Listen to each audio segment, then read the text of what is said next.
one game away.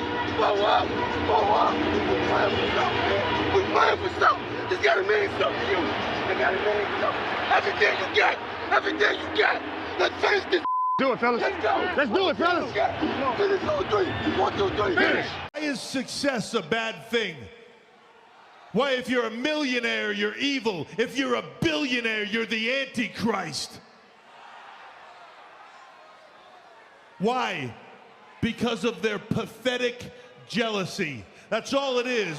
Jealousy. Seth, you're worried? You're worried that some people don't like you in the locker room? Hell, if you ain't making enemies, you ain't making money. If everybody doesn't hate you, then you are not living up to your full potential. And everybody here wants to say, well, at least you'll sleep well at night. Sleep? Who has time for sleep? I would rather eat well than sleep well. I would rather drive a nice car, fly in a private plane, live in a mansion, live the good life, Seth. You get one shot at life, one shot, one go around in this world. You take life and you grab it by the throat and you make it give you everything you want and screw everybody else. What? Hey, yo. It's WrestleMania week, motherfuckers. Let's fucking get. Let's go, bro. It's WrestleMania week, yo. What's good with it? How dope was the day, yo? Before we even get started, bro, I have to tell this story. I was at McDonald's drive-thru. For one, I went through McDonald's drive-thru like 2 nights ago, and the line was going around the building. So I was like, yo, I'm definitely not I'm not waiting in that line. So, especially because I didn't even have no weed with me to roll like a blunt or nothing while I was waiting. So I was like, fuck that, I'm finna go to my plug. Because I had already hit my plug and was like, yo, I need this. I need to scoop some. So I went to him. I come back. Like, he only lived like 10 minutes away from the McDonald's. Not even really 10 minutes. He probably lived probably 5 minutes away from me. So I drive, I get the thing up, boom. I come back to the crib. I come back to the McDonald's. Line is still full. So I go back home. I say I'm not waiting in this fucking line because it's still going around the building. Plus my tank was running low. So I go to the crib. I switch vehicles. One that had more gas in it. Because gas, I don't know if you know this, pretty out fucking ranges. $4 basically for every gallon. If you get the premium, that shit basically $5. Like, the shit is ridiculous, bro. Mind you, I was on Snapchat like a year ago talking about how high gas was at the time. And I think at the time it was like $3 plus for every single gallon. And that, to me, that shit was high. Because I was like, yo, how the fuck is every gallon $3? Nobody was hearing me. Now look at it. So I go to the crib, roll me a blunt, get in the hot different whip, boom, head to McDonald's. I put this on everything. The fucking line stood still for about 30, 40 minutes. And I'm not mad at McDonald's employees. I just want to put that out there. Because I understand that ever since the pandemic, fast food restaurants can't get nobody to come in and work. For one, you can't get nobody to work. Then you damn sure can't get nobody to come in and work long-ass shifts no more. Like, that's a dub. The days of getting younger people to come in and work 10, 12-hour shifts, shit, even to an extent, 8-hour shifts, yeah, that's pretty much dead, especially when employees and shit feeling like you ain't taking care of them, you don't care about them, they can be replaced. Like, jobs love throwing around that phrase like, anybody can be replaced, you can be easily replaced. Well, now employees basically coming out there and say, cool, replace me. Like, employees don't give a fuck anymore. They no longer, employees, and I'm happy that employees no longer walk around like, I have to, and some people do need the jobs that they have, but I'm glad that people now, even people who be needing the jobs they have, feel like, nah, if you're not going to respect me, you're not going to pay me when I'm working. And really, that's what it comes down to. Ever since the pandemic, I feel like motherfuckers realize I'm not working for pennies anymore. I'm not working for free, basically, anymore. I understand that regardless, I'm probably going to be struggling, but I'm definitely not going to put myself in a situation where I'm struggling like this, working tooth and nail, like killing myself basically at this damn job and getting paid basically nothing still. Like, nah, it's not gonna happen. Like, people keep telling me, oh, well, they can't raise the price of minimum wage, because if that's the case, then everything will go up. Well, you let people manage their money the way they decide to and still pay them what they should be paid. Like, to me, it's just ridiculous, bro. It's ridiculous, man. This shit you hear when people try to back employees and shit. I mean, back the business and the corporations. Like, come on. So, like I was saying, I don't blame McDonald's employees. If anything, I blame McDonald's. Like, you a $1 billion corporation, one of the wealthiest corporations in the world, and you can't pay your employees a minimum of $15 an hour, or even more than that. McDonald's ain't losing no bread. I keep hearing like I can't remember who it was that said that they restaurant, they didn't want to pay employees a certain wage, like they would rather replace them with robots. Well, go and do that. Because I promise you that will end up costing you far more than it costs you to pay great employees. See, that's the problem. People always talk about, oh, bad employees, and I get it. Bad employees do fuck up jobs sometimes. But why do you think some employees come in as bad employees or disgruntled employees? For one, if you got an employee that come in with the mindset already, I'm just here to do my job and get out, and I'm only doing a bare minimum. I'm not even doing a bare minimum. I'm doing what they pay me to do. That's probably somebody who done ran through a couple jobs that really don't pay them much, and so they done got settled into the lifestyle of, I'm just here to make that quick check or to make that check and go home.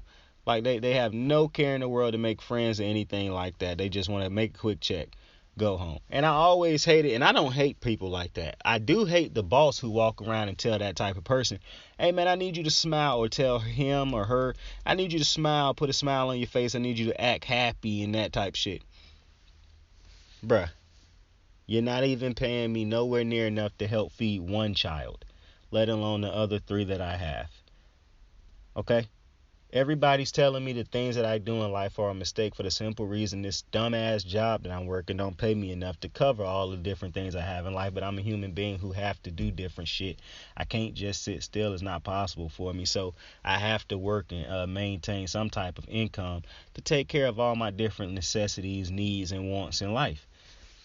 This job does not make me happy. It just simply is a source of income to help me fund the different lifestyle and things that I need and want in life.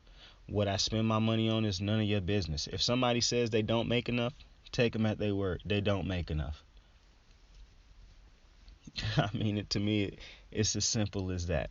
So don't tell me to come in here and be happy when you make so much money and I make so much of nothing. And I probably have to go to another job to help feed or maintain the rest of the things that I need in life. So don't tell me to walk in here and be happy. If I come in here and do my job, you be happy with that and you keep it moving. Alright? Every motherfucker ain't gonna be in here happy. And you know what's always funny to me?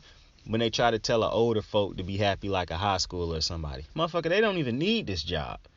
I see why they walking in here happy, motherfucker. They could get care less if they lose a job, had a job. It don't bother them. These older folks in here got families and shit. They don't need to come to work happy. Now listen, I get it. A great work environment make it easier for everybody. But if everybody in there is making nothing, what the fuck you want them to do? Sit around and be happy that they all making nothing? What are we doing? I refuse to believe that a company like McDonald's can't pay their employees, from the cashier to the highest person up, a great minimum wage. To have an affordable, and not even just to live a healthy lifestyle. Most motherfuckers is just out here surviving. Me, a lot of motherfuckers are just out here surviving. Trying to figure out a way to blow, to get rich, to get to some part in life to where they no longer have to worry about money and shit like that. That's what a lot of motherfuckers is doing, believe it or not. I just don't feel like that should be the case for a lot of these different jobs. Like, do you realize what would happen if people stopped working? These fucking companies would cease to exist. And I'm not saying, oh, every company need to go on strike. But I do feel like some of these jobs should be paid far, far more than... Like, I think teachers should be some of the highest paid people. But that's neither here nor there at the moment. Either way. So I'm not mad at the McDonald's employees, more so mad at McDonald's. So the line I'm talking about, I probably sat in that line about 30, 40 minutes before I even got to the drive-through. I mean to the order thing, whatever you call the fucking order board when you making your order. Mind you, this McDonald's got 2 drive-throughs. The second one is never open. Never fucking open. I could have made a trip across town real quick to like the McDonald's that's like 15 minutes away and could have got there, ordered my food, and got back home in the time frame it took me to sit in this fucking line. Mind you, this McDonald's was only about 5 minutes away from the crib. I could have went to the other one and got served fast and got home quicker. That's how long it took at this McDonald's. But like I said, not mad at the employees. They do what they can. So I get to the now I knew this was gonna happen because the car in front of me was sitting at the drive-through. The order window for like 15, 20 minutes before they actually started talking to the motherfucker. So I knew that was gonna happen when I got there. So after they finally had me sitting there for about 10, 15 minutes to take my order, they take my order real quick, boom, boom, boom. Fast forward, that story was basically to show you how long it takes for people to take orders and basically telling you that I ain't mad at the McDonald's people. But fast forward anyways, the next night I go to McDonald's. That was tonight. I went tonight. Fast forwarded to tonight. I go to the same McDonald's. Same long ass fucking line. So I'm like, oh my goodness. But I came prepared this time. Get to the front. Now, with the shit that pissed me off, now I don't care when somebody like a customer get their order after sitting there so long and check it. No problem with that whatsoever. I almost don't even have a problem with, I don't know how to feel about it quite yet. Because I don't have a problem when you sitting there for a long time in a long line and the person who finally get their order check it to see if it's hot or cold. And be like, oh, no, it's not hot enough, and give it right back to them and want something different. I'm not even mad at that to an extent, because if I'm waiting so long, my food should come out hot. Like, you shouldn't give me terrible food. I do hate that the wait gonna be even longer, but to an extent, I'm not even mad at that. What I am mad at is when a fucking line we've been sitting in line forever, and the person in the front finally get to the front, and now they feel like, well, fuck, now my food finna come up. I can act the donkey now. Now I can just take my sweet ass time talking to the people, playing around and all that shit, like these motherfuckers behind me ain't been waiting for just as long as me. Like, come on, bro. Like, I got to the window tonight finally after I get to the front. I'm behind this one car, bro, and this woman is just talking her fucking head off, her and these dudes in the car, to the person in the front. I guess they know the person at the window. But it's what they did to they Frosty. Not even a Frosty. I don't want to disrespect McDonald's like that by calling them a Frosty, like that nasty ass shit that Wendy's serve. But when they get to the front and get the McFlurry, right? They get an order and they get the McFlurry come out last. She turned the McFlurry upside down because she's holding it out her window. And she is like shaking it upside down, like trying to get it to come out to see if it come out the cup. And I'm thinking to myself, yo, for one, this is wild, the force in which she is, yoinking this bit back and forth to see if it come out the cup. 2, it's crazy that this shit has not come out the cup yet. 3, she do know that this is not Dairy Queens, right? Like, or whatever they call it. Like, if your Frosty come out, or this, my bad again, disrespected y'all again. If this McFlurry come out of this cup, you're not getting another one based off of what you are doing right now. Like, there is no disclaimer, or I've never heard McDonald's ever one time say, yo, you can flip the McFlurry upside down and it won't come out the cup. What? Like, yo, when I saw her doing that, I was like, please come out the cup. Like, please splatter everywhere so the McDonald's employee can say, yo, nobody told you to do that dumb shit right there. Keep it moving. Dead ass, like, unless you, and if you want to buy another one, bro, you're going to have to pull to the back, bro, because nobody told you to do that buffoonish type shit right there. But that is neither here nor fucking that. What? Listen, it is fucking WrestleMania. I'm so excited. WrestleMania is like the Super Bowl to wrestling fans. I told you, my favorite events in life. Super Bowl, my favorite sporting events in life. Super Bowl. I mean, not Super Bowl. WrestleMania, Super Bowl. Unless the Ravens in the Super Bowl. But then I could watch a WrestleMania that could have me on WrestleMania just as hard. So, you never know. But I do want to start off by saying, even though we basically already done started off, I do want to touch on this. I watched the interview the other day, and I've seen that Triple H is officially retiring from in-ring competition. Congratulations to the fucking cerebral assassin, the king of kings, the game, Triple H. I'm telling you, Triple H is one of my favorite wrestlers all time. Now, it depends on what day it is where I say he my favorite, but it's always between him and The Rock, because them the two dudes who I watched the most growing up. Like, I watched, and between Roman. I haven't put Roman on their level yet, though, but he is one of the GOATs to me, and Roman is swiftly becoming one of my favorites. But all time, Triple H is definitely the dude who, when I watch him, I was like, yo, this got to be one of the most badass wrestlers. This got to be one of the most badass human beings I've ever seen. Like, if the job was to just make him look like a complete badass, they accomplished that so many times. I remember growing up, I used to love the way his t-shirts looked when he wore them, and he was always jacked, so he always looked good in his t-shirts. I'm like, yo, this dude, and then, hey, if you grew up like me, you got to see Triple H with the long hair for a long time. I'm telling you, the pedigree, the spine. Still to this day, Triple H has the best spine buster in wrestling, bro. That rainbow spine buster he used to hit motherfuckers with, hit the hair back, come up, ooh, hit him with the, bro, I'm telling you, Triple H, he the reason I used to love the spine. Boy, that's still one of my favorite moves to this day, the spine buster. Triple H is the reason that the spine buster is one of my favorite moves to this day. Triple H, the pedigree, one of my favorite finishers all time. Love watching him spike motherfuckers' heads down on those aggressive ass pedigrees. I'm telling you, to me, he one of the best characters in wrestling. He was able to evolve his character so many different times. He could be a heel, he could be a face. In his later parts of his career, he was so phenomenal at being a heel and as an authority. I think Triple H is one of the greatest on mic performers all time. Fuck the in-ring and all that shit. We know he great, but just on the mic. Yeah, I know how much I care about wrestlers being able to perform on the mic. To me, being able to perform on the mic, sell a story, tell a story, is just as important as being able to wrestle in the ring. Triple H was unbelievable at it. Unbelievable at it. I mean, there is so few people who you can name that were better on the mic than Triple H. Not to mention, it wasn't even that he was just great at like just a heel or a face. He could be good. One of the biggest problems I have with some of the wrestlers nowadays, they are terrible on the mic if they are faces, but phenomenal when they are heel. And then phenomenal as a face. Well, it's very few people in the WWE right now, to me, who are great faces on the mic. Like Bianca Belair, to me, is great on the mic as a face, because she authentic. Like, it don't feel like she forcing it.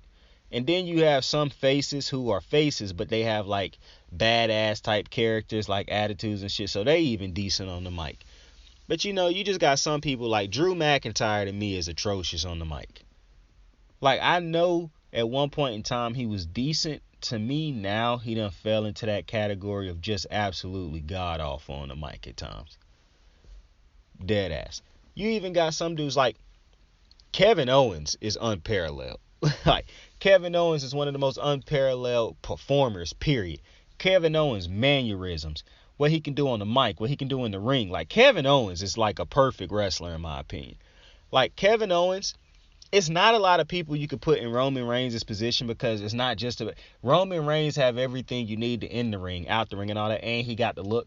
While some people would say Kevin Owens don't have the Roman Reigns look, Kevin Owens is still one of the top guys in the WWE, because not just because, for one, I'm not saying Kevin Owens is ugly, no shit like that. If you understand wrestling, you know. If I created a wrestling company and you gave me Roman Reigns and Kevin Owens, and you said both of them are elite, absolutely elite at every single category, like they mark every single fucking category, and you say you gotta pick one of them, I'm taking Roman Reigns every fucking day of the week, and you are too, to be the face of your company. There's no two ways around that. But I will also say, can I also have Kevin Owens? And I will pay a hefty price to have him also, because I want him on my show, and I want him to be one of the top stars on my show. Like, this ain't one of them things where I take Roman and I'm walking away happy. Well, just happy. Like, I'm walking away ecstatic, but I'm also walking away in the back of my head like, man, I wish I could get that motherfucking Kevin Owens too. And so I don't have to feel like that. I'm gonna try to throw out an offer while I'm there. I'm like, yo, can I get this motherfucker too though? You know what I'm saying? So I'm just saying. I know that we started off talking about mic work, but Kevin Owens just got to give him his flowers, man, because I just think this motherfucker's unbelievable. I think the motherfucker's unbelievable.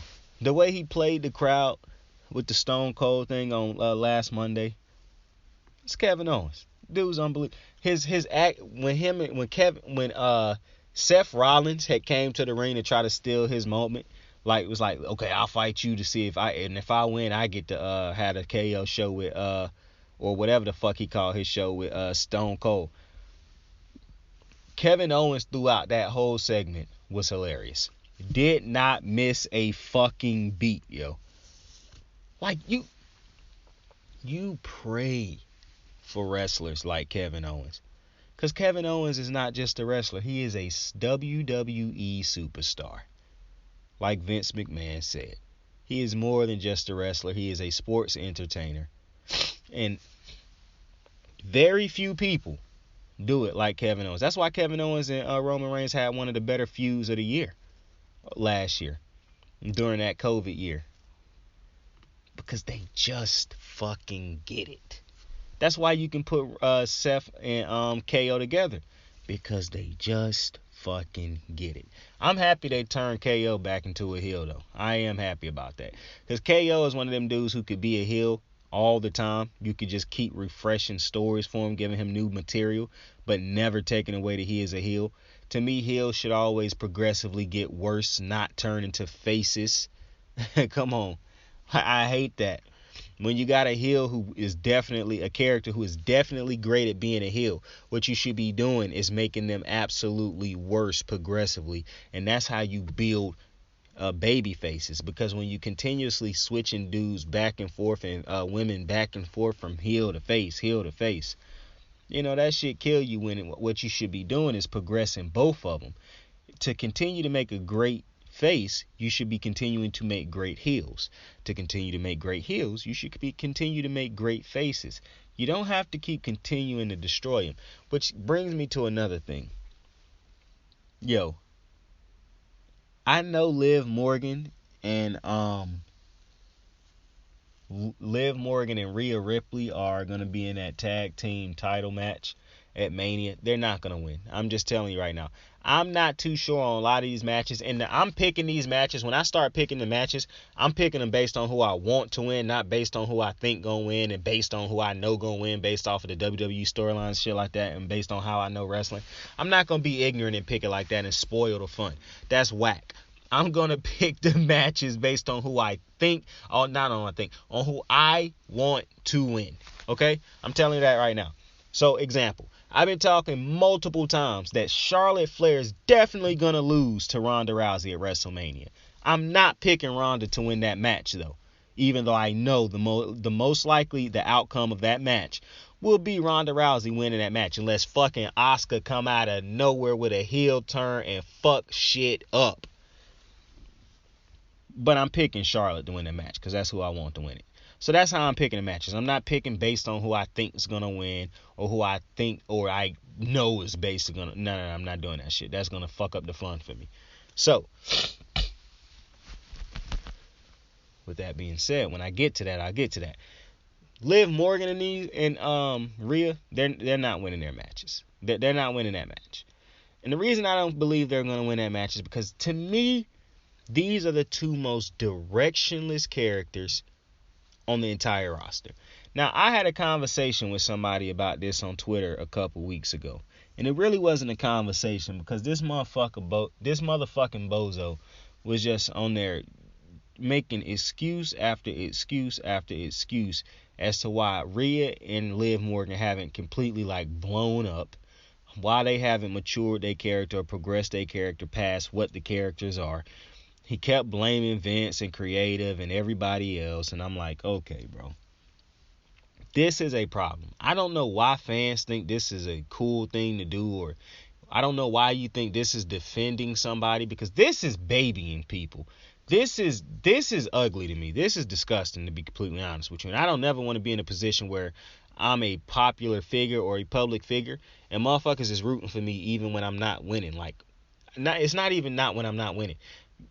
Motherfuckers is feeding me false hopes and shit. Like, bro, or lying to me in that sense, or just not. It's bro. Cause I can't.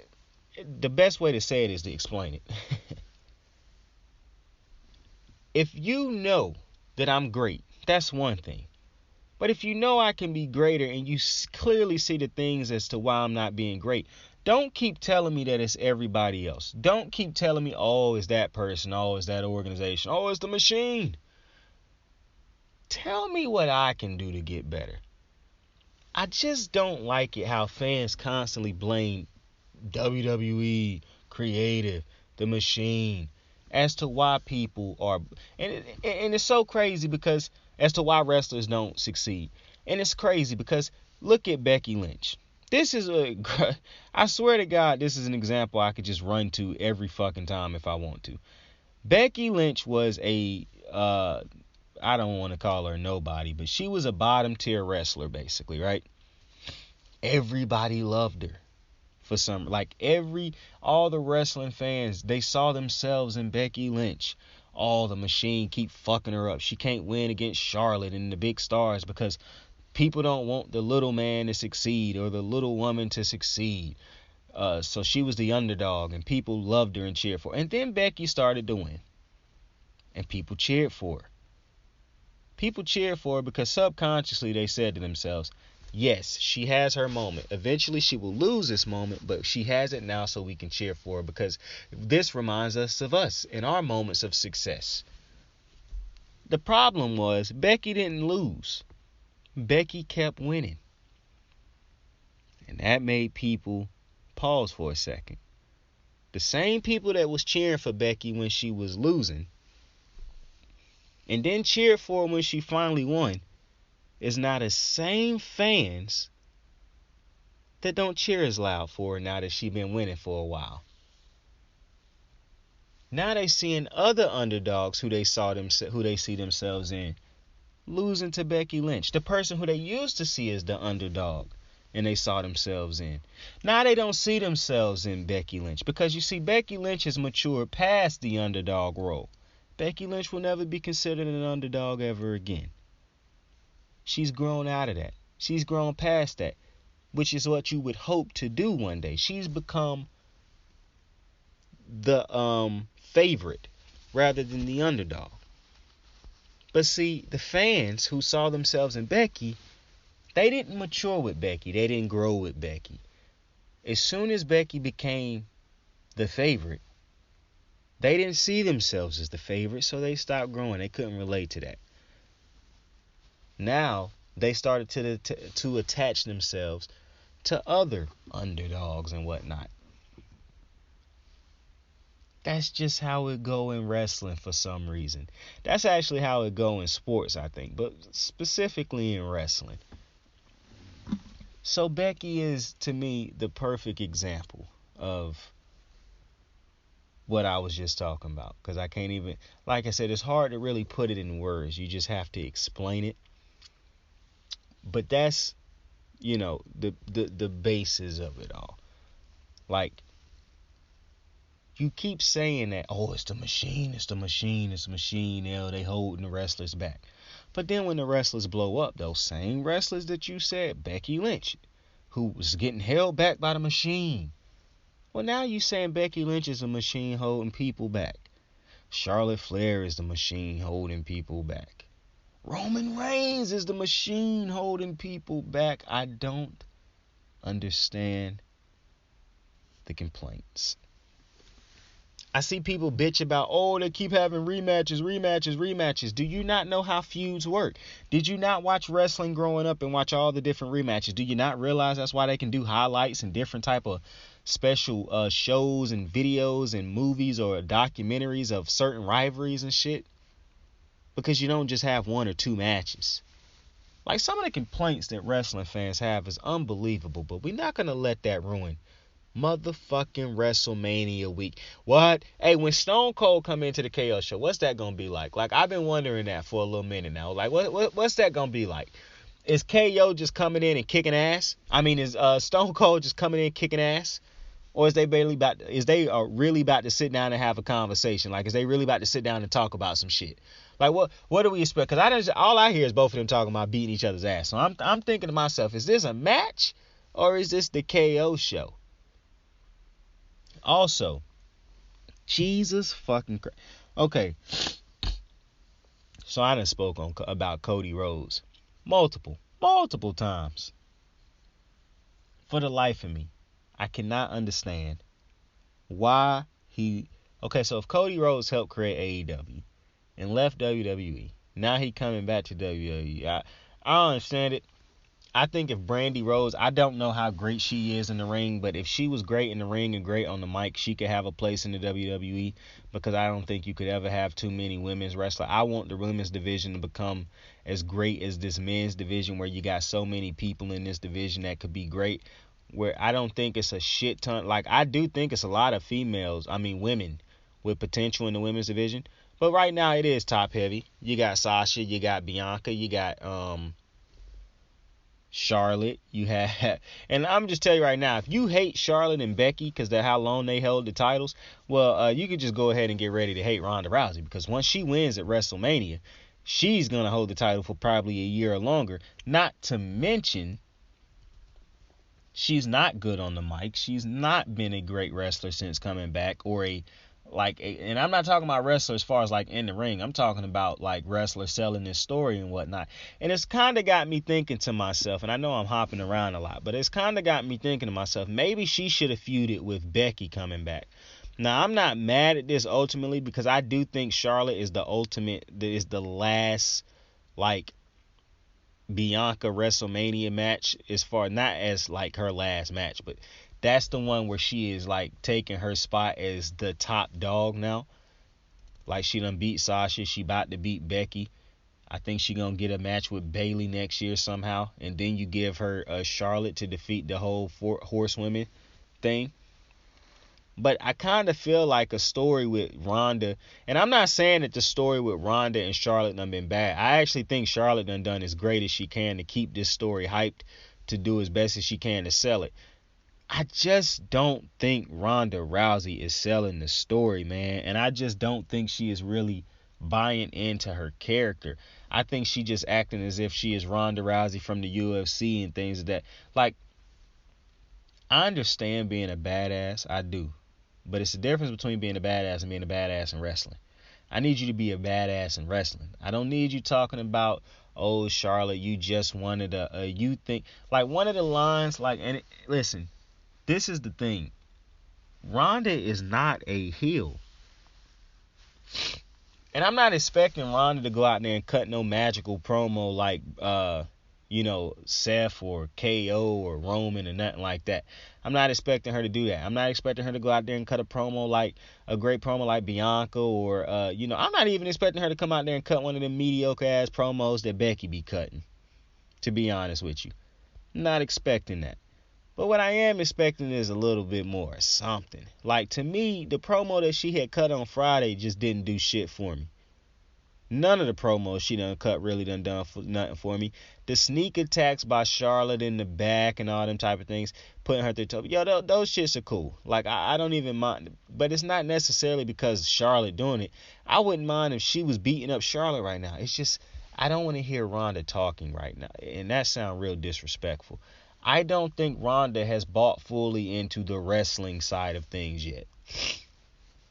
Like, she not really talking like a wrestler right now. Like, she not... Bro, when she said on Friday... What was it? I'm trying to remember the wording, but I'm not going to get the exact wording right. But she basically told Charlotte, like, you think that I'm your biggest match or you my biggest opponent or something like that, when in actuality, you're not. You're just another one of the people I done beat. To me, yeah, I get that. But you see, the problem with that is that's not Ronda speaking on as far as like wrestling terms. That's Ronda speaking about her UFC thing. And see, that's basically taking a shot at all. And that was one of my fears when it came to Ronda. That's why I was hoping Ronda did not face Bianca, basically. Because Ronda feel like the type of wrestler right now who's not a wrestler. She's an MMA fighter in wrestling, and she will always pull out, I can really fight. Which I keep saying is goofy that they keep showing her punching, because Ronda was not a puncher in the UFC. She legitimately tried to go out there and box with Holly Holm and got boxed the fuck up. But when I hear her say, like, you're not the biggest opponent. Well, actually, yeah, she is right now, because Charlotte and Becky are at the top of the food chain in the women's division. And in wrestling, period, they are two of the top of the food chains in wrestling. To say that this is not one of your biggest opponents is just fucking stupid. Like, dead ass. If Becky wasn't a top opponent and Charlotte wasn't a top opponent, I understand you see yourself as the top dog. But you only see yourself as that because of what happened in the UFC. And because you know your place is coming from the UFC as a top-selling name and coming into the WWE. Nothing you've done in the WWE should have you feeling like you are bigger than Charlotte or Becky. And while I do understand coming over with that aura from the UFC, I don't understand disrespecting, you know, Charlotte, Becky, or none of the fucking women. And that's probably my problem with having Ronda come over, because when she came over before, I felt like she actually was bought into being a wrestler, like she cared, even though she knew she was going to get, you know, brought to the top. And I guess at that moment, it wasn't as strong. The division wasn't as thriving as it is now. However, it kind of feel like having Ronda on the roster right now might stall. Like, I don't feel like they needed Ronda back.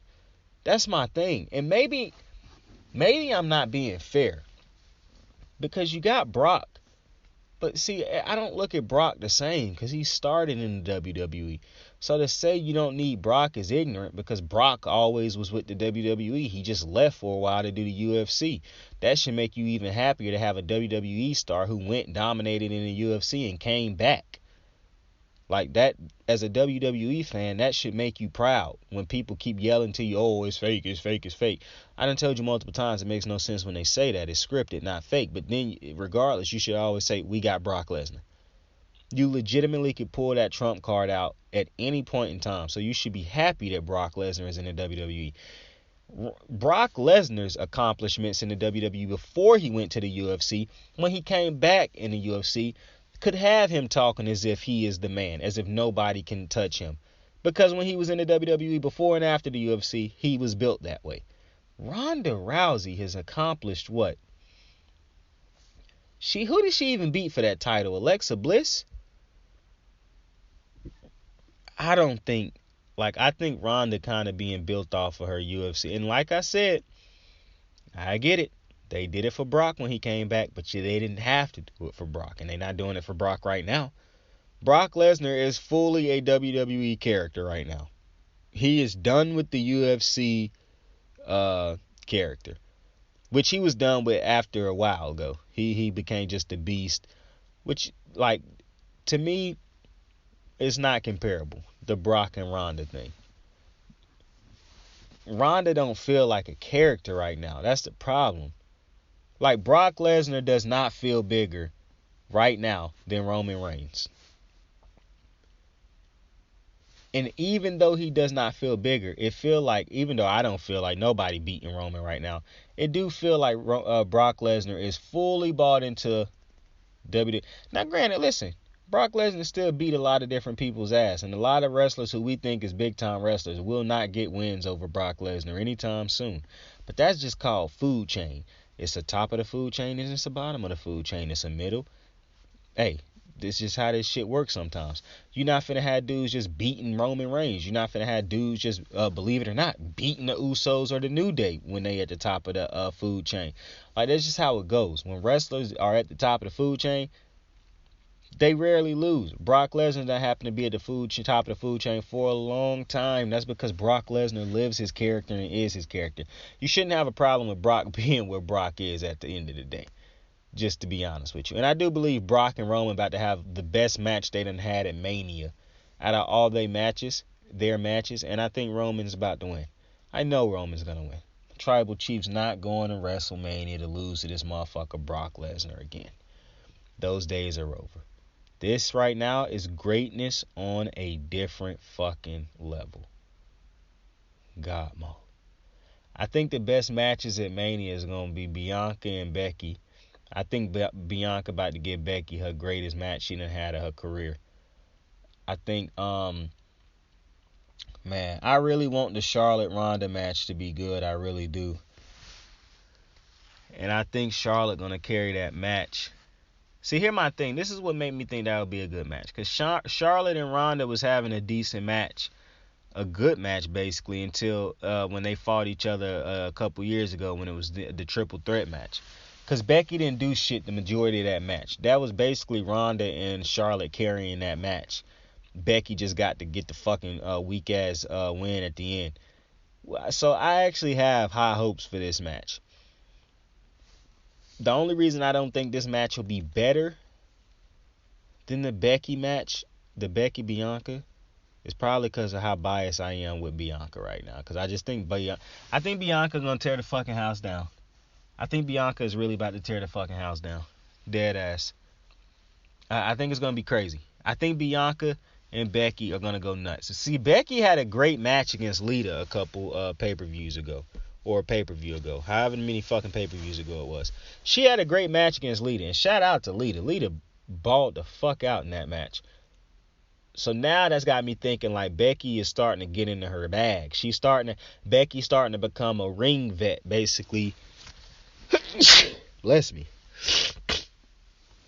Basically knowing all the different type of shits that she can do in matches to keep matches going, have no dead spots and shit like that. I say this, when I watch Becky fight like Bianca, or when I watch Charlotte, when I watch all the high level women's wrestlers like Sasha, Bayley, I miss Bayley so much, bro. I love Bayley. I saw a post on Twitter the other day, bro, and I'm not trying to be misogynistic or no shit like that, because it was a female who posted the shit. She was like, yo, Bayley is one of the baddest females in wrestling. And I legit looked at that tweet and I was like, man, I've been saying that for the longest. Like, I've been saying Bayley got the potential to be one of the baddest females in wrestling before she even became a heel. When she became a heel, cut her hair, dyed her hair black and all that, I was like, greatness on a different level. Bayley's greatness on a different level now.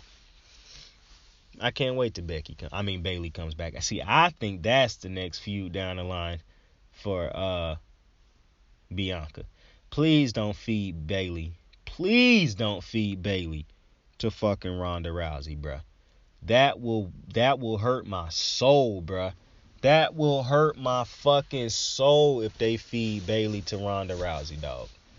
Dead ass. That will irritate me. That will irritate the fuck out of me. I want to see Bayley and Bianca tear the house down again. Take a pause in that feud, and when we get close to WrestleMania time again, bring it back, rev it back up.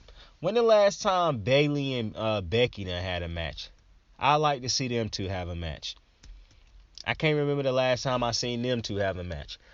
I want to see them start feuding after Mania. If Bayley is healthy, I'm going to be honest with you. They could shoot Bayley to the top of the, which is going to happen anyways, because Bayley is who she is. She's a go to the game. But I'm just ready for Bianca and Bayley to just take the fuck over. Dead ass. Have an unbelievable. I don't know if y'all know this, but Raw is about to get real fucking shiesty, especially if we get Bayley.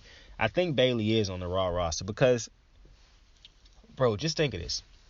Ronda Rousey is about to put a real dent in the women's division over on SmackDown. There will be no title changes. You won't even be believing that some of these titles, that she will be losing that title no time soon. Whereas even though I don't think Bianca gonna have another short run, it's a possibility. It's a possibility that Bayley can come back and have a great match with her. Like, to me, it's more believable over on Raw that the title could change hands, and not only that it will be better matches had. And like I said, this sounds like I'm being disrespectful to Ronda. I'm really not trying to be disrespectful to Ronda. I'm really not. Because I have high hopes. I think Ronda gonna go out there and ball out. And I hope she have a great reign if she becomes champion. I just don't want to see no stagnant ass reign, and I definitely don't want to see no boring. One thing that'll help me get on board with her reign, period, is if she out there dominating, like having great matches. You have great matches, I can rock with you getting better on the mic week by week. Because I can't expect, like I said, I'm not expecting her to be great at one time. I just want to see some growth and development on the mic. Sometimes I feel like she don't really carry stories real good on the mic. And don't really flow well on the mic sometimes. If she could fix those things and have a because listen, she had a good match with Nia Jax a couple years back, to me. And she was putting together a couple series of good matches.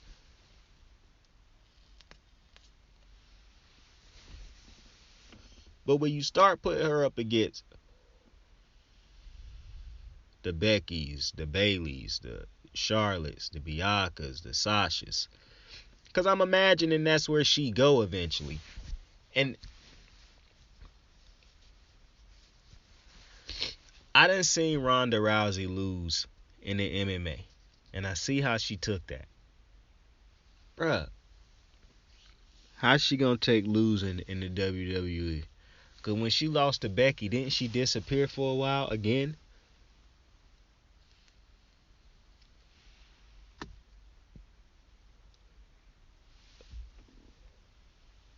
Like, that's to me not wrestling. Or to me, that's not trying to become a part of the WWE. That's exploiting your former greatness to make a name for yourself and to make some extra cash in the WWE. And listen, if you want to blame Vince for that and the creator, fine, you can, because that is disrespecting the people who is at this shit every day. But I don't think that that's on Vince. To me, Vince can't do nothing about it. That's a smart decision to sign Ronda Rousey. It's up to Ronda to buy in to the product, though, and to actually have great matches and to want to become a great wrestler. You've been a great UFC star. Now it's time to buy into being a great WWE superstar. You are no longer Ronda Rousey, the UFC fighter. You are now Ronda Rousey, the WWE wrestler.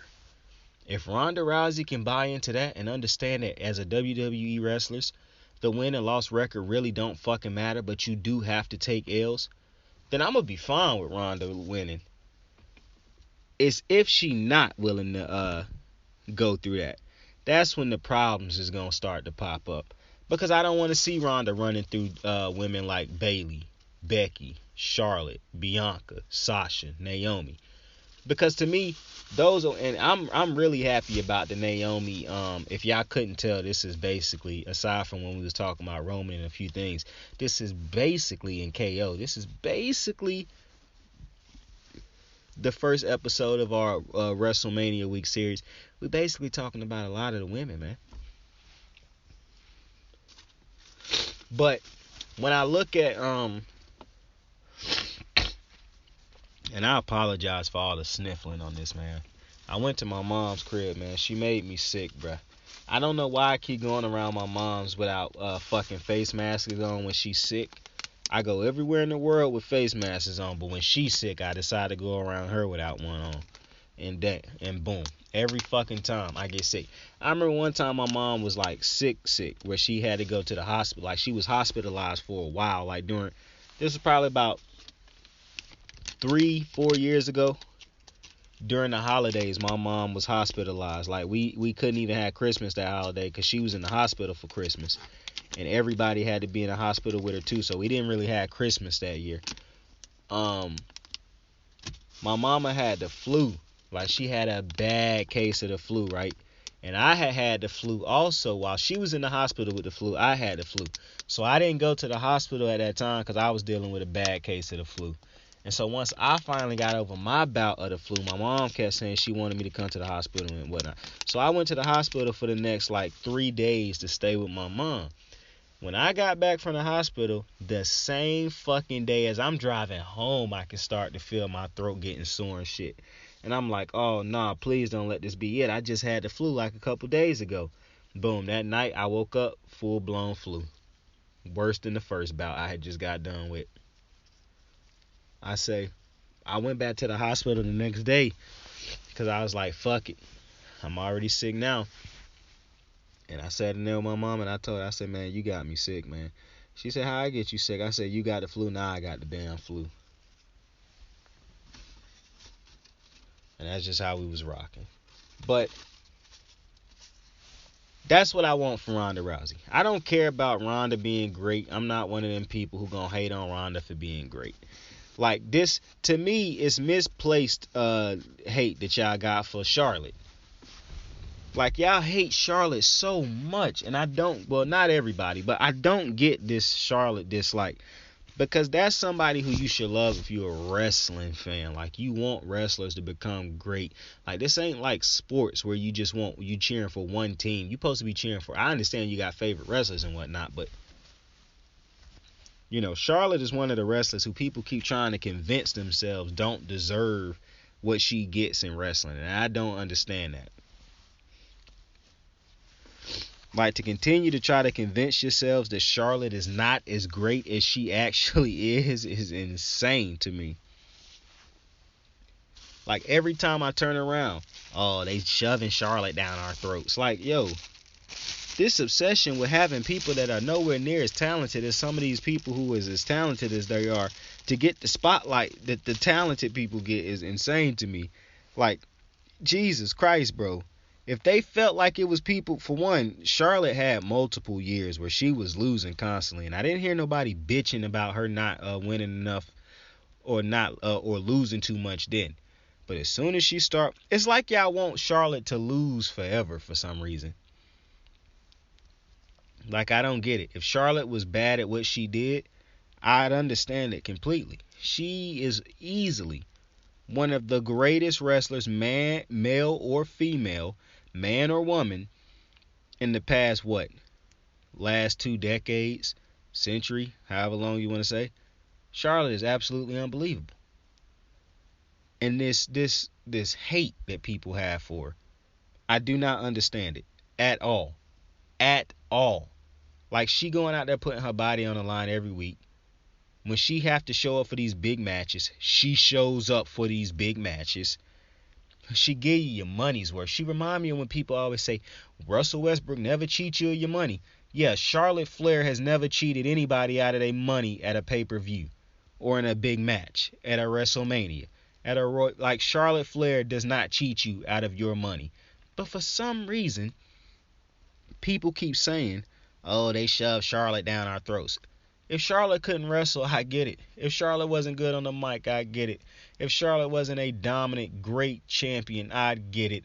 If Charlotte didn't elevate the game of other female wrestlers that they put, or women wrestlers that step into the ring with her, I'd get it. But that's not the case. That's not the case. I'm legitimately still sitting around saying to myself, when the fuck is we gonna get that Charlotte-Bianca feud? Because I know what that feud will do for Bianca and Charlotte, and I know what that feud will mean. That is a feud that WWE has to know they have sitting in the pipeline. They have to know it. It's no way they don't. You got Bianca Belair, who got the potential to be the greatest women's wrestler of all time. And you got Charlotte Flair, who, in my opinion, is currently the greatest women's wrestler of all time. And you have them fighting at the exact same time now. How rare is it that you get the GOAT and the future GOAT playing at the exact same time? This is nutty. Like, this is nutty.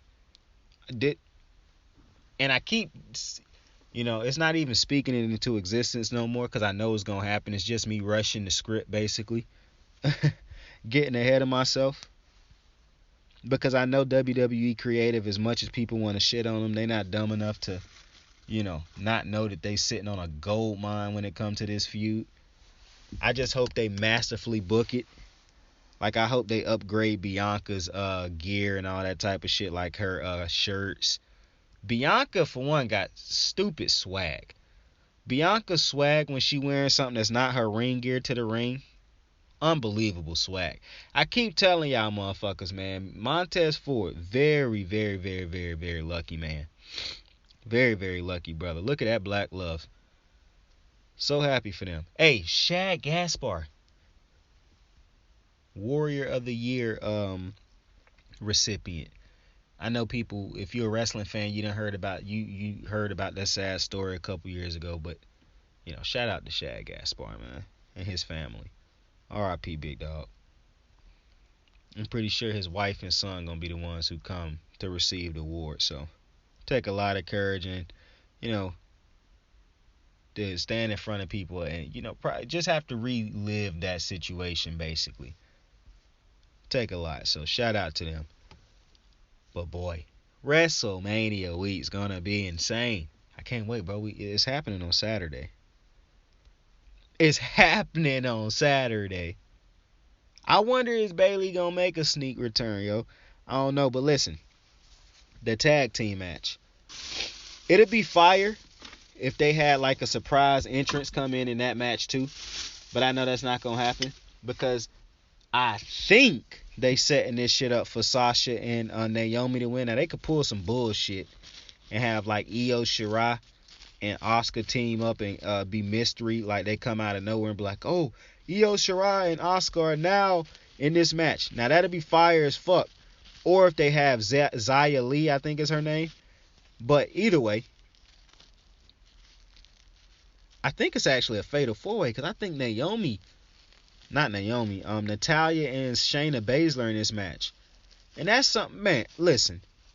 Because I talked about, I didn't even really expand on it because I got sidetracked. But I told you how I thought the two most positionless, directionless characters in the WWE right now have to be fucking Rhea Ripley and Liv Morgan. Like, what are their characters? And I'm not trying to be I'm not trying to offend or be disrespectful when I say this about Liv. And I believe I done said this before. Liv Morgan's character at this moment, at this very moment, from what all the from all the tweets and the things I done seen, said, and written about Liv Morgan, and from what I'm just seeing with my own two eyes, Liv Morgan's character at this very moment is just a pretty white girl. That is it. Who cosplay or wear, a lot of different cosplay type shit to the ring. That is her character. And Rhea Ripley is a goth who likes Halloween. That is it. Those are not characters. Those are personality traits. And I don't even know what you would call Liv's, because I dead ass think the thing about her character right now is that she is just a pretty underdog white girl who, for some fucking reason, fans naturally just root for because she's a pretty white girl in a lot of these fans' eyes. No real character, no real direction. Just team her and Rhea Ripley up, and it makes sense because they're the two most directionless characters in the WWE right now. So it makes sense. Let's team up the two most directionless characters in a tag team, and let's see what happens from there. Let's see if they can gain a personality or something to latch on to and build off of. Not just, oh, they in a tag team, now they don't like each other, let's have them turn against each other and build something out of that. Like, that can't keep happening with Rhea Ripley. You keep getting stuck in this pause and reset zone with Liv Morgan. Like, they don't have real characters, and you can't keep blaming that shit on WWE and all that, because they mastered. Bianca didn't need her character done been fleshed out for the longest, and she just keep building on it. Charlotte, Becky, Bayley. Like, what are we doing right now? At some point in time, Rhea is going to need a career resurgence, just like Liv Morgan. And to me, the reason, okay, so I don't think Liv Morgan is bad in the ring. I do not think she is as good as Rhea Ripley. And see, that's my thing with Rhea Ripley. Rhea Ripley's character, to me, is atrocious because she don't have direction. She don't have a character. her character, I don't know what her character is. I don't know what the character is about. You know what I'm saying? I know it's a good guy. Why is it a good guy? Like, I don't really understand Rhea's character, and it's sad because Rhea is a great wrestler. I know Rhea can go in the ring, but I think one of the biggest problems with Rhea is because she was built. She had so many big matches so quick, and she didn't win them. But like, it's like she was being built so quick because she was a new, the new thing, the new big thing that people thought was going to take down Charlotte or something like that. But eventually I kept saying Rhea Ripley is a very directionless character right now.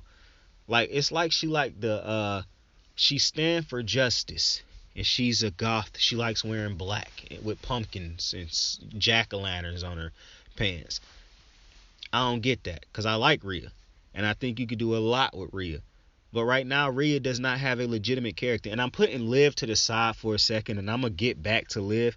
But specifically Rhea, because I do believe Rhea is being wasted right now, but I don't blame that on creative.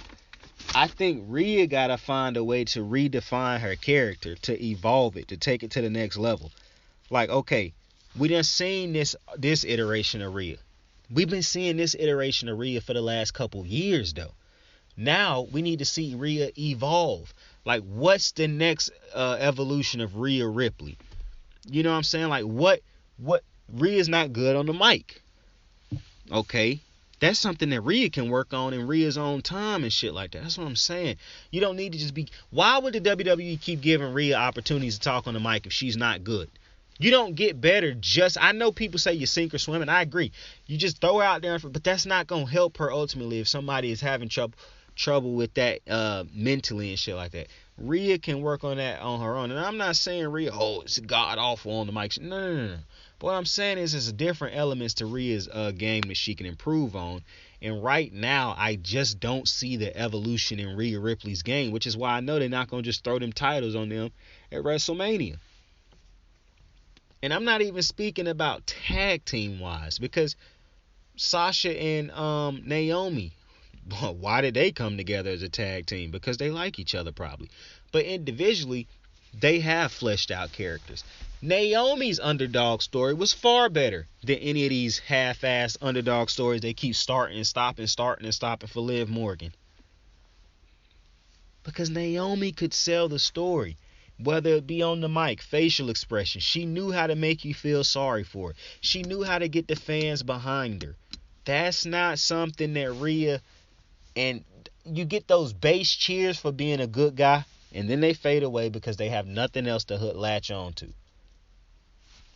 So, at some point in time, and I hope it happened this year, Rhea and Liv's characters got to be fleshed out. But I just talked about Rhea, and I think it'll be an easier process for Liv because, not Liv, for Rhea, because Rhea is already so great. Like, Rhea has the potential to be great already. It's just right now, every time I see Rhea in a ring with like a Bianca, I know she not on a Bianca's level right now. Because Bianca is leaps and bounds character-wise just so far and away better. Because it feel like she already done fleshed out her character. And while, yes, every character can always improve, it's great to already have a base, a jump, a point, a start point. You know what I'm saying? It don't feel like Rhea Ripley done grown past that start point, that jump point, that, you know what I'm saying, something to evolve off of. It feel like she done been stagnant, the same character for the longest time. And I see greatness in Rhea. That's the only reason I'm saying this. And when it comes to Liv, that's the character I'm kind of I'm kind of shaky on Liv. Because, so like I said, I don't think she terrible in the ring, but she not really like nothing special. Like and then she not good on the mic. I'm not even gonna lie, I damn near hate listening to her on the mic because it always feel like she whining or like telling this underdog type story and shit. I just hate Liv's whole character right now. And I really think if you want to make Liv a top baby face, I do think it's possible. Now, it's going to be hard because I think it's so easy to have Bianca be your top baby face right now. Like, it's not even, you know what I'm saying? Like, in no world can I see Bianca losing to Liv right now. Like, Bianca is so leaps and bounds ahead of Liv that it's very hard to see Liv going over Bianca right now. And you would never turn Bianca babyface. Like, Bianca is so great at being a natural babyface. This is one of them situations where you force John Cena on us. You won't be forcing Bianca. Now, naturally, Bianca will get people that don't like her because she will eventually become a dominant babyface. And people naturally hate people who dominate because they don't see themselves as dominant like that type of person. So, Bianca will always deal with that. But I think they'll do Bianca like they did Cena, where they'll never turn her heel. Now, Bianca, the more she grow and evolve as a WWE character, who knows, down the line she could become a heel. But when I saw Roman coming up, I always had that feeling, man, it feel like this dude would be so much better as a heel. I have not had that feeling not one time when I watch Bianca. I've never thought to myself, man, she would be better as a heel. See, I got a homie who think that I always think people just better as heels. I don't think that. I just think it's some people who naturally have the look, the attitude, and feel more like heels than baby faces. To me, Bianca Belair is so very clearly a face. I even think Rhea could be a great face. But right now, it's just the non-evolution of her game. Liv Morgan, I really don't know what she is. You could have her be a face, I guess, because that's what they keep pushing her as. But, I mean, I'm pretty sure you could have her be a bad guy, in my opinion, at this moment. I don't know what she is. I don't know what her character is. I don't know what her morals, her values. I don't know nothing about Liv Morgan except for that everybody thinks she like a pretty little white girl. That's it. And if that's the basis of your character, then I don't know too much about that, man. How far did being a pretty blonde white girl get Mandy Rose? Mandy Rose actually had to start becoming I think Mandy's good in the ring, but it's once Mandy started to evolve her game, became more than just a pretty white girl, to where she became what she is now, the NXT champion. So I'm really trying to think of ways to improve Liv Morgan, because I don't think they win in that Mania, and I don't think it was necessary to put these two in a tag team. You need to find something to do, specifically Rhea. Like, Rhea to me is just far too good to be stuck in this tag team shit with not even just because I think she's too good to be in a tag team, because I don't want to be degrading tag teams. It's that, to me, it's no purpose of throwing her in a tag team when she don't have no direction anyways. You should be trying to get her some direction. Now listen, maybe she find it with Liv Morgan, but from what I done seen right now out of they tag team, like just all the hugging and shit, like I don't get it. Like, that's not what Rhea is. That's completely contradictory to what we thought Rhea's character was being booked as in the beginning, as a badass. Now you just softening her up every chance you get, and that's what ruined Braun. They started softening Braun up, having him be a laughable character and comedic relief instead of being the monster among men. He became the clown amongst men. So to me, Rhea Ripley's character might need to take a break and come back as a badass her up some more. She can be see, that's the thing. I can't see a universe in which Liv Morgan, as currently constructed, can beat Bianca. I can see Rhea Ripley being taking her away for a while and bringing her back and giving her a refresher, basically. Like what my man Steph Curry say on Subway. In order to be fresh, you got to refresh. And I think it's time for Rhea Ripley to refresh, because I see a lot of potential in Rhea. I see Rhea and Bianca carrying the women's division for years to come after Bayley and Becky and Charlotte and Sasha leave. I see Naomi, Bianca, and Rhea. Rhea is so good. So good. It's just her character has not evolved yet. But once she figure it out, once Rhea Ripley figures out how to get to that next level with her character, Rhea Ripley's going to be like Bianca. She's going to be unstoppable. Her and Bianca are going to start having legendary fucking matches for years to come. I know that's what's going to happen. because they are just too fucking good. The difference is Bianca already done mastered her character and figured out how to continuously evolve and how to continue to touch different fans and whatnot. She is very much in tune with her character. Plus, she got the baddest motherfucking finisher and move in the WWE in that KOD. But on top of that, and another thing about Bianca that I love about Bianca is Bianca, every single feud that Bianca has ever been in since being on the main roster, Bianca treat that like it's the biggest feud of her life. You cannot look at a single Bianca Belair feud and think to yourself or say, oh, she half-assed that feud. Or she maybe wasn't as committed in that feud. Every fucking feud Bianca done been in, she done acted as if that was the biggest feud of her life, which is why the fans continue to connect with her, because she make it feel important, so they think it's important. They treat it like it's important. That's why Bianca Belair is what she gets it. That's why she is so great. That's why she is where she is on the card. That's why Bianca Belair, that's why I knew they wasn't burying her when she lost to Becky, because I understand who Becky Lynch is. And I understand Becky Lynch has to be great in order for Bianca to be great. Because if Becky Lynch isn't great, then Bianca Belair beating her won't mean as much. That's why I need Charlotte to continue to be dominant. Because if Charlotte is not continuously dominant, then when she loses to Bianca, it won't mean that much. When Bayley come back, Bayley have to come back and dominate. Because if Bayley come back and don't dominate when she face Becky, when she face Becky, when she face Bianca, it won't mean much.